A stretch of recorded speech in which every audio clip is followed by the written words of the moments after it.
একটা মিনিট ধৈর্য ধর, এরপর তুই ইচ্ছে মতো কাঁদিস। আর শুনেন, আমি কিন্তু আপনার পারমিশন ছাড়া একটা কাজ করে ফেলেছি।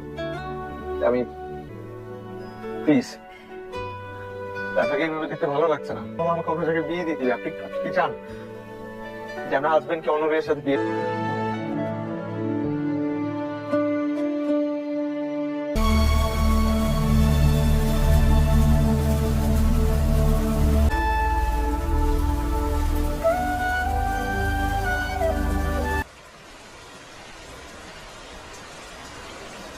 Mr. Rahman, we are extremely sorry. She's no more. जो